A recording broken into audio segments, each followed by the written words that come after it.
Hey folks, this is Jesse Cope, back with another episode of the American Soul Podcast. Hope y'all are doing well, wherever y'all are and whatever part of the day you're in. Driving to work, conference, lunch, dishes, laundry, getting ready for work, or maybe sitting on the porch in the evening. Sure do appreciate y'all joining me, give me a little bit of your time. I know as I try and say frequently that y'all have other things that you could do, and I will try and use your time wisely.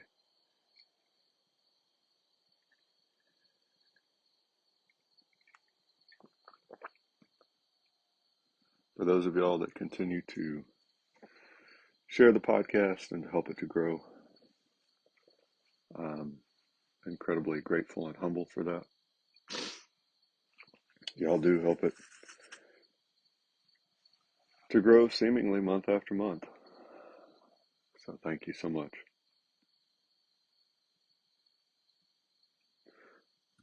And Father, thank you for the time to sit here. And for the people that listen and share it. Give me the words that you want me to speak.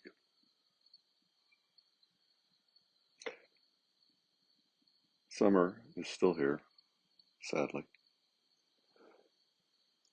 The garden is feeling it. I think the garden thought that fall was here too and got all excited, and then summer came back laughing. So we'll see how much that hurts the plants. No puppy dogs, no kitty cats. Just us for now.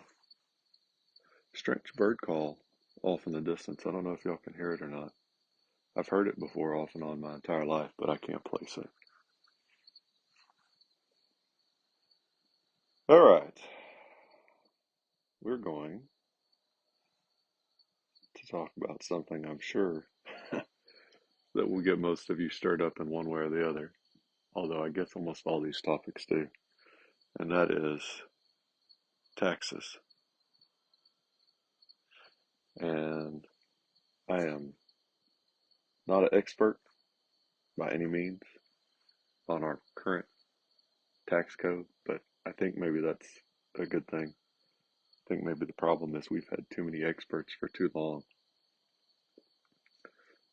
that think that they know best. And it's really pretty simple. If you talk to young kids, they get it.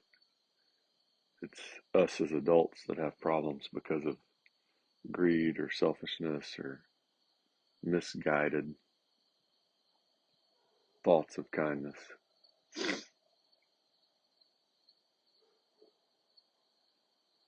So if you go back and dig in, and again, I'm not an expert on the history, uh, like in depth, but a good chunk of our founders, and really maybe even for a while after that, felt like taxes should never be on the individual. It should be on goods.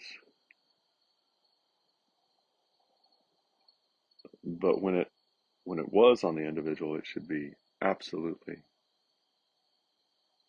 across the board the same percentage. Meaning it didn't matter how much you made, what your race or ethnicity was, what your gender was. Nothing else mattered besides, were you an American citizen? Or perhaps did you work here? Okay, this is what you owe. This many cents out of every dollar. And whatever that percentage was, people had different opinions on what that should be. Obviously still do. But it was exactly the same for every single person. And and that was true, more or less, as far as I can tell from the little reading I've done, until 1913 and the 16th Amendment. And the 16th Amendment came along and said, well, we don't have to pay attention and tax based on tax equally per person. We can tax certain groups more than other groups,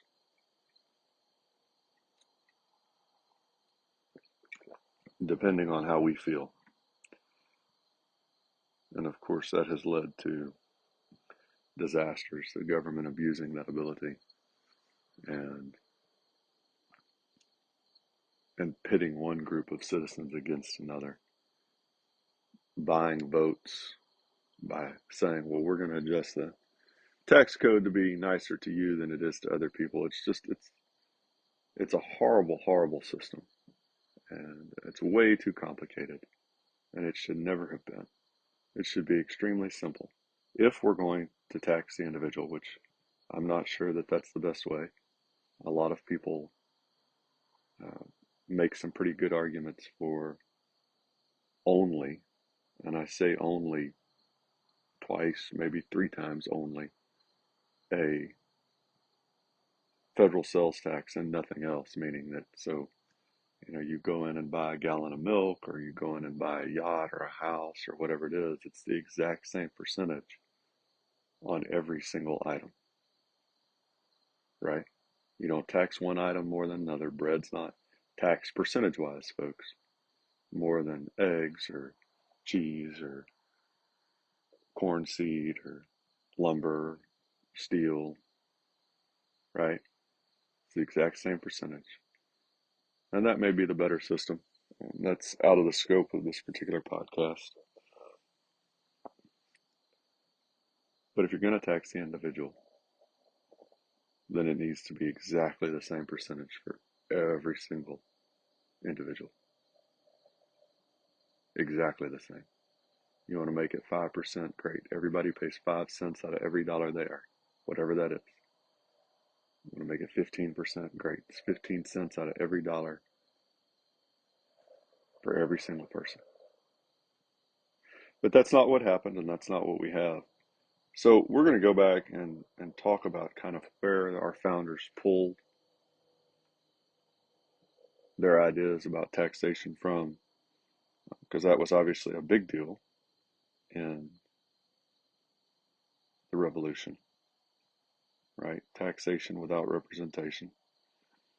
We're going to talk about the 16th Amendment, put a few quotes in here, and then we'll just see how far we get. So let me find first.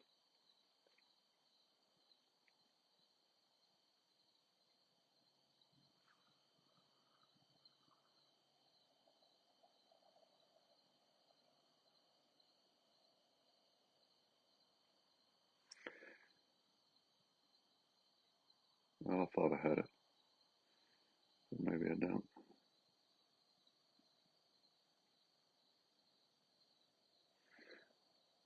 All right. Well, the 16th Amendment, I have that Congress shall have the power to lay and collect taxes on incomes from whatever source derived without apportionment among the several states and without regard to any census or enumeration, which roughly means that we don't have to pay attention to, we don't have to do this equally. We get to tax whoever we want, however we want, based on this tax code. And that was different prior to 1913, where it had to be equal across the board. It had to mean that it didn't matter how much you made, it didn't matter how much you were worth. They you know, couldn't tax you more because you owned more or because you made more or less. Which, as a side note, if we have time, or maybe I'll just come back to throughout the podcast, the fact that we have property taxes, the fact that every single person basically rents their property from life from the government, and the fact that you can tax what one person has worked for when they pass that on to their children so that their children are left with this burden, this tax burden, is completely un-American, not grounded in the founding at all. There's absolutely zero excuse for any state anywhere to have a property tax. And there is absolutely zero excuse for what they call the death tax, which means all the things that you earn yourself throughout your lifetime when you want to pass that on to your children, that the government somehow gets a slice of that. A huge slice, actually. And again, that those are different based upon where you live or how much you pass on. That shouldn't even matter. Those two taxes, folks, there's just no excuse for either one of those at all.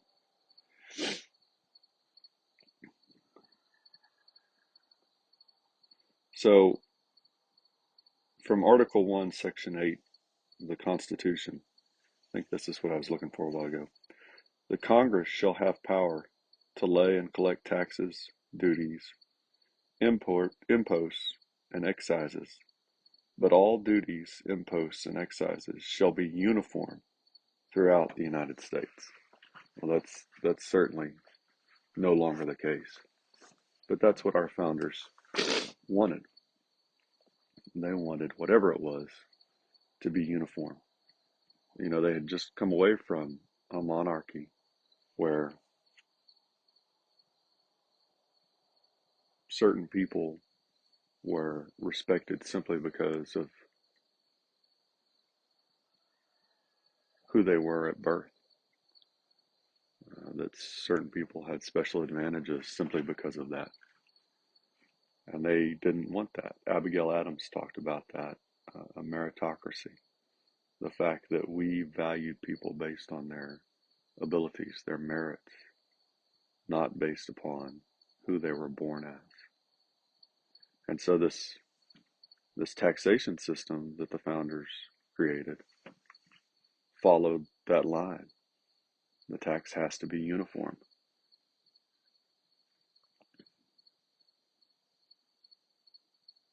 And again, that more or less was the way it was until 1913, when you started to get, and interestingly enough, what I do know a little bit more about is the education system and John Dewey, and shortly behind that socialist communist idea of progressive taxes, graduated taxation, that's what I've always referred to it as.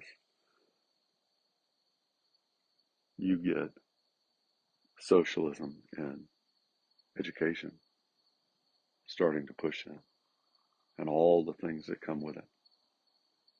About 10 years later, 15 years, is when Dewey went over to Stalinist Russia and really decided that they did a bang-up job getting kids away from God and their families, and all the subsequent.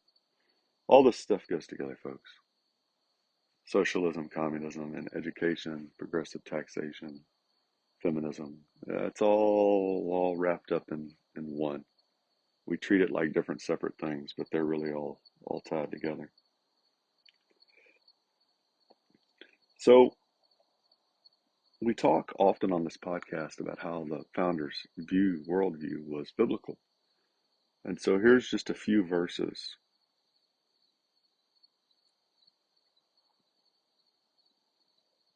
You shall surely tithe all the produce from what you sow, which comes out of the field every year. And that's from Deuteronomy 14. And that tithe was 10%, which seems like if we're only going to give 10% to God, we probably ought to keep it less for government, just as a side note.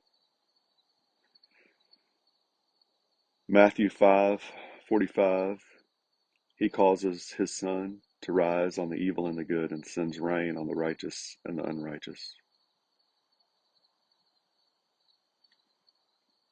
These are just kind of verses that give you an idea. The founders had this view It's why in the Declaration all men created equally, which we don't apply at all anymore. We've completely ignored that part of the document, and a good chunk of it, really. Proverbs 20, verse 10, differing weights and differing measures, both of them are abominable to the Lord. Meaning, you know, if you had one set of scales and weights for certain customers in the market back in the day, and then a different set, a lighter or heavier set for another set of customers, the Lord abhorred that, which is really strong, folks. Hated that, despised it. And yet that's what we do. We have one set of scales for certain customers, citizens, based on whatever special interest group they're part of or how much they make or whatever it is. And then we have a different set for others. You know, if you make this much money, we're going to tax this much of your income. But if you make this much money, we're going to tax a little bit more of your income.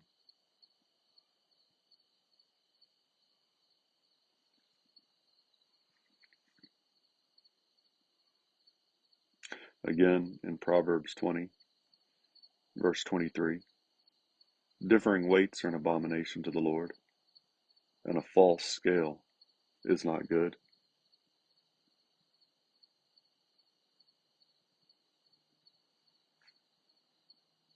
You shall not have in your bag differing weights, a large and a small. You shall not have in your house differing measures, a large and a small. You shall have a full and just weight. You shall have a full and just measure, that your days may be prolonged in the land which the Lord your God gives you.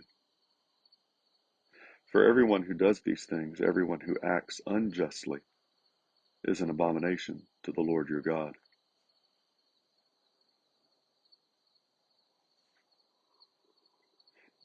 Pretty strong words there. Leviticus 19, verse 15. And some of y'all, maybe, that are listening, or maybe some people you share it with, are going to say, well, the Bible doesn't have anything to do, which is, what we argue about every podcast here. No, this is a Christian nation. Our founders intended it that way. It doesn't mean you have to be Christian to be an American, but it means these are the principles that set up our country and created it. And so if we want to know what the original intent was, this is exactly where we go. That's George Washington saying that you can't rightly govern without God and the Bible. Oh, the puppy dogs have come back from wherever they were chasing or out in the field, yes, and desperately need attention. Leviticus 19. You shall do no injustice in judgment.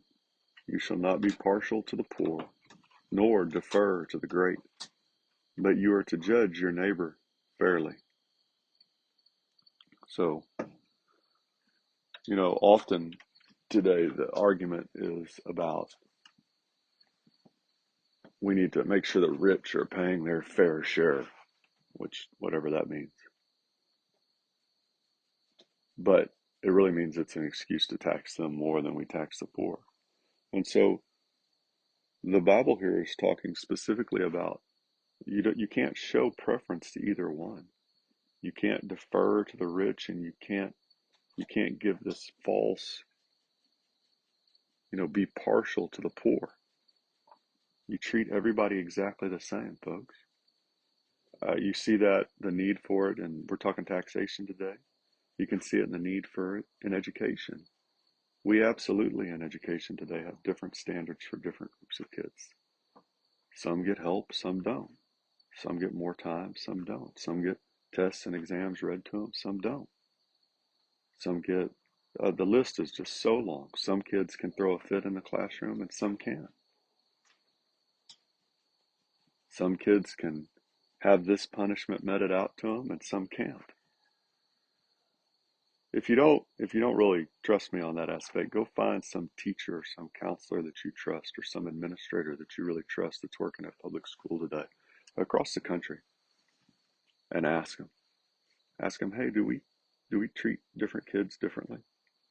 What about, discipline? What about academic standards? And if they're honest, they're going to have to tell you absolutely yes. Horrifically, folks. I don't think a lot of y'all realize how bad it is. And I don't mean that arrogantly. That sounded real arrogant, and I apologize for that. But I don't think as a country we realize how hypocritically we are treating our students. How many, differing standards and differing weights, as we just talked about.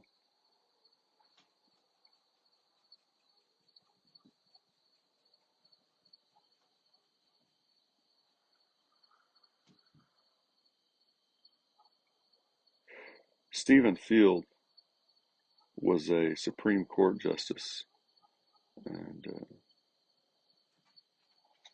this had to do the progressive tax starting to try and seep in the late 1800s. Kind of this we're going to tax different groups at different rates. And his quote was, "This tax will be but the stepping stone to others larger and more sweeping, till our political contests will become a war of the poor against the rich, a war constantly growing in intensity and bitterness." Congress, Congressman Justin Merrill,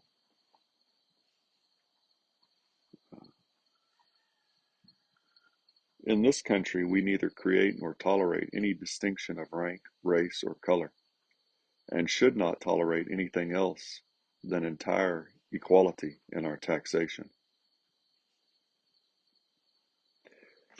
And this all goes back to all men created equally in our Declaration of Independence. But we haven't been paying attention to that. And I didn't realize how far I'd gone over, folks. I had some more, but we'll have to come back some other time. I think this is kind of laid the groundwork a little bit. The point is that taxation was intended to be uniform in our country, and it no longer is. And it was intended to be uniform because that was the biblical view when you go back and you look at taxation and dealing with our neighbors. And so when we take God out of the picture, like we've done, it affects everything, folks, every institution, every part of public life, because our founders intended those principles of Jesus Christ, those principles of God, as laid out in the Bible, to be part of our nation publicly, not just our individual lives. And so you see the horrific effects in every single aspect of our national life, not to mention, our more importantly, our individual lives and our marriages. So I'll leave y'all be. I sure do appreciate y'all joining me. I apologize that I went over. God bless y'all. God bless your families. God bless America. We'll talk to y'all again real soon, folks. Looking forward to it.